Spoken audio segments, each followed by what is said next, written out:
My kids are around, they're going to make me laugh. G'day and welcome, and I will apologise in advance for people that have seen... Advance. Advance,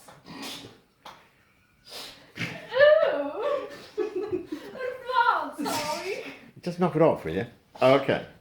G'day and welcome to this video on restoring headlights, or the way I've restored the headlights for the Fairlane. I will apologise in advance because the first 5 minutes of this footage is in one of the Fairlane videos, so if you've seen those, I do apologise. Now, a couple of things. I've used Hyquil in Queensland for re-silvering or vacuum metalizing the reflectors that I've used. So there's two of them, that's one I've done. Here are some examples of other ones you would get where they're completely rusted. Now, I would think if that's all you could get, they could do it, but it would cost more in terms of labour to fix the reflector up in preparation for vacuum metalizing. Another thing to be aware of is that these are all sandblasted. That's an original one from the car. I think that light was off the car originally. Very much sandblasted because the car's got a huge mileage on it. The other thing is some of these lights have a hood over the bulb, the globe, and I've only got one and it's not in terrific condition, so I've rebuilt the headlights without it. They do have, they're just a standard H4 globe, they do have an inbuilt hood over the low beam filament, yeah? With the globe in there, it's in the right orientation. Of course, that filament is covered. So, without too much more, I hope you enjoy. I'm just going to take a headlight lens off. I've had it in the oven. Oh.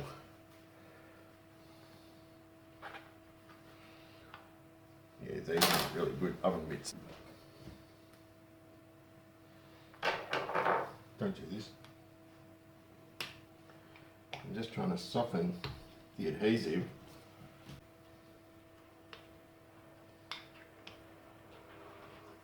I don't want to... I think we're going now. You've got to let the... Oops. Don't use a screwdriver.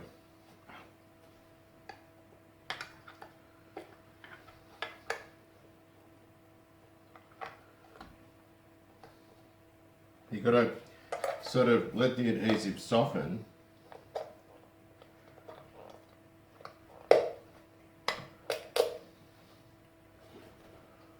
Just don't use a screwdriver. Use a bone. I don't want to melt my bone though. I need to get that under. I'll stick my thumb in there and push it. It's ready to come off. I can see it moving. Now, you can spend a fortune getting headlights redone, or you can use Hyquil in Queensland, Hyqual, and the guy to get a hold of is Mario. He is fantastic and good chatty guy too. You'll have a good conversation with him as well. There you go. And what he does is he body works these and uses vacuum metalizing. And what that does is basically with high voltage they blow up pellets of aluminium which are electrically attracted, and they use special clear coats and all sorts of stuff. So I think they use that as a base coat actually, not as the final. I don't think he clears over the product he does. But you'll pay lots and lots of money for other people to do what you can do by sticking your lights in the oven. XDs I think are easier because they're clipped on. A lot of headlights are clipped on with a softer sealer. These use a Sikaflex 227, it's like a white sealer, yeah, but you have to soften it. I had that in the oven at 200 degrees for about 15 minutes and the adhesive just gave way. So once that cools, that'll cool first because there's not much mass to it.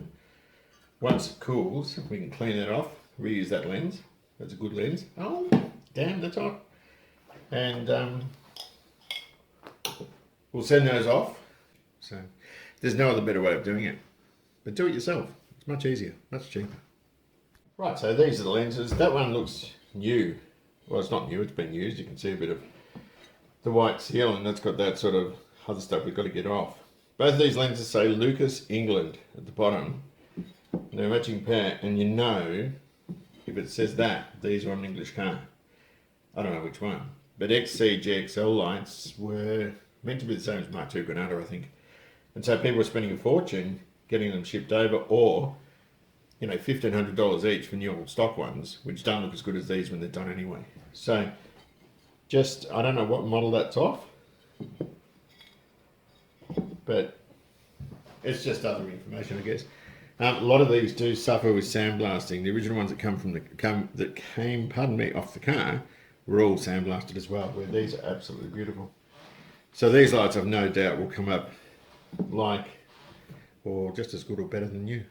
Another thing to be careful of, some cars use the same light, left to right. These are anchored in 3 positions, not the top one, on both sides. So just to make sure, the Parker comes through here and it's secured there, there and at the bottom. I don't know if you can see that, but not on that top corner.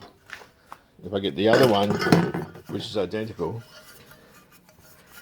same deal. The cutout for the Parker and secured in the 3 corners, with exception to this where my finger is. Now what is a problem with these IDXC's lights done as well is this Parker. The surface tension around the light is going to cause water to come around and just drain into there, you would think. So it's important to have a good fitting light. I would actually put something underneath it, but a sealer of some sort, but it can't be an acetic cure. It has to be neutral, otherwise it'll damage the fitting. Pretty much the same as a mirror. When you fit a mirror to a wall, you would always use a neutral cure. You don't use a acetic cure, sorry, because that will just add into the mirror finish. Over here, stop me. Right, so there it goes. The dog won't leave me alone. Shoot. Take a screen. Stop. The dog's hassling me. Right, go and lie down. Right, so I've got those reflectors packed up in this box. It's going off in the post tomorrow. I'll send it express. That way you get a tracking number. This should be 2-3 weeks turnaround, I would think. So I'll show you when they get back. Right, so I've got our lenses back from Highqual. And just got to get a blade. They're wrapped very carefully. And I'll show you what I'm talking about. Now, there's a thing with these.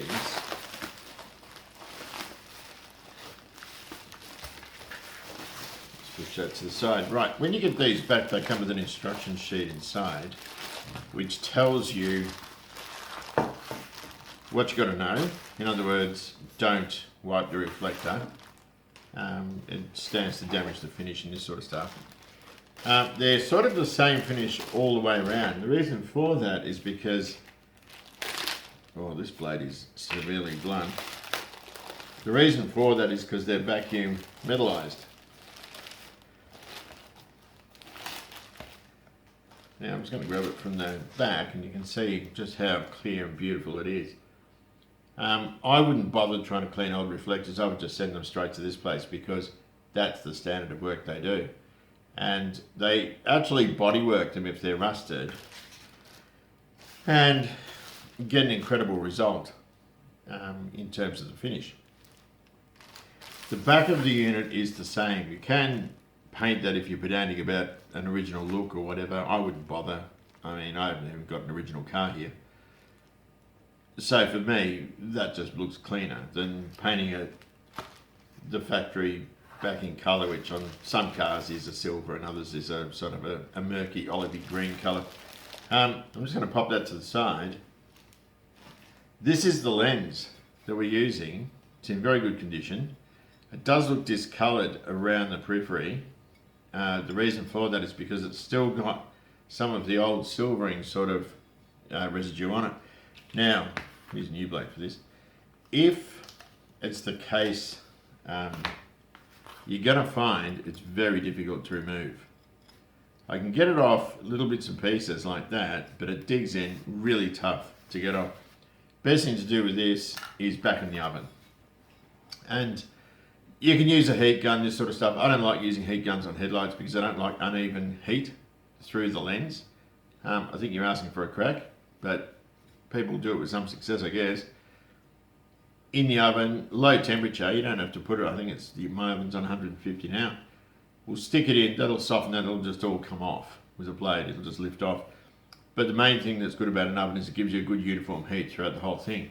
So I'm just going to pop that in now. This is just a time guesstimate, I'm not sure if it's right, but that's now soft.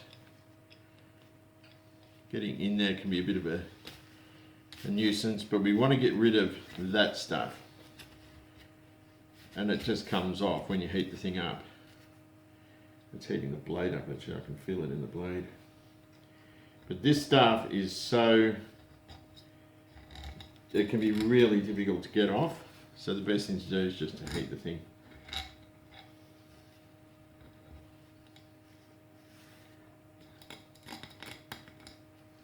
And you can see it just sort of comes off.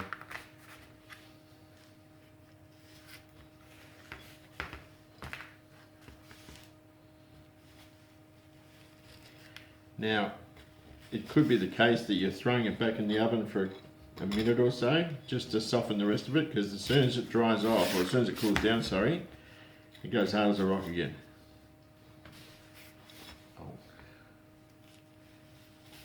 Right, so the lens is sort of cooling down now. This is very dense, hence it sort of holds a lot of heat for a while. There's, if you look at it, I don't know if you can see it on here, just around the periphery, it does look discoloured from sort of rusty deposits in these sorts of areas.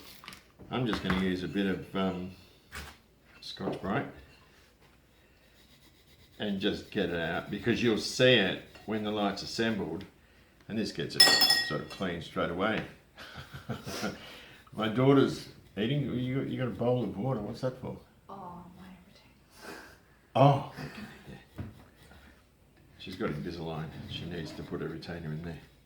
So we'll go around the sort of perimeter. It's not a bad idea. It doesn't really matter what the reflectors look like because they fix those, but if your lens is all sandblasted, and this car, or the car this is off, it's got 400,000 Ks on it, so the lights were very very sandblasted, and you can polish it to a point, but they were just, I reckon, throwaway items. But that's not looking too bad. There's a bit more in here. And this is just cheap window cleaner. It's really just acting as a lubricant while I use a bit of Scotch-Brite on it, just to get rid of it so we don't see it later on. So the lens is now lukewarm. I'm just going to get a bit of spray, clean rag, which doesn't look very clean, and give it a bit of a wipe down. Don't use a paper towel or anything because it'll leave lint in there and that sort of thing. We're just going to keep an eye when we do this on the way the lens is oriented. So it's got Lucas, England at the bottom. So I'll just go right around it, and I'm going to let it cool right off, and I don't care about the outside, that can be cleaned later. But at the moment, my phone's ringing. At the moment I think that's going to be fine. So this is a sort of a jig I made for a motorcycle speedometer I reconditioned some years ago. It's got a little cutter there for the trip meter, but it does hold these guys quite well. So I think the only thing I wanted to do was to just trap one of the legs underneath one of these just to make it more stable. And then we can do something about putting the sealer down. And I did screw up with the old one. With the other one, I should say. You can see there's a little bit too much of it along the bottom. I don't know if you can see that. So, the reason that happened was because I screwed up when I cut the nib off the sealer. Anyway, not to worry. I'm just going to trap that down.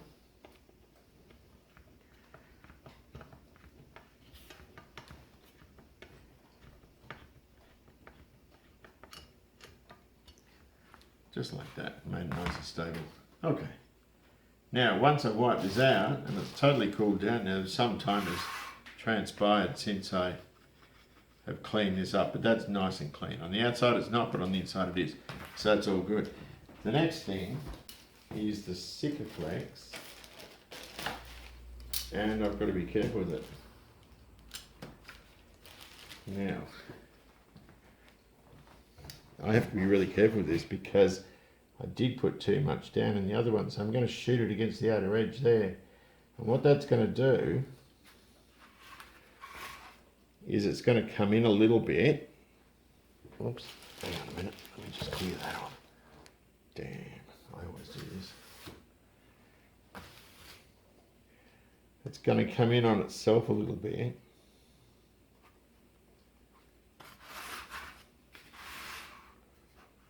When I put the lens down. I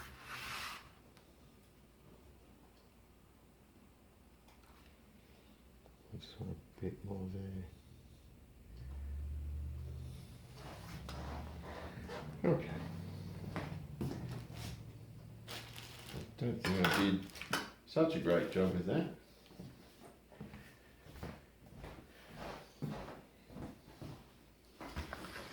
The reason I've stuck it into the corner or into the outer edge is that when you put the light on, the lens on, sorry, it is going to move inward a little bit as well. The other thing is that's the bottom where the Parker is, so I've got to make sure the writing, the Lucas England part, is in the right place, and that should be it. Let's have a look. That is much better. So I can just undo that mount just to dry. And that is so good.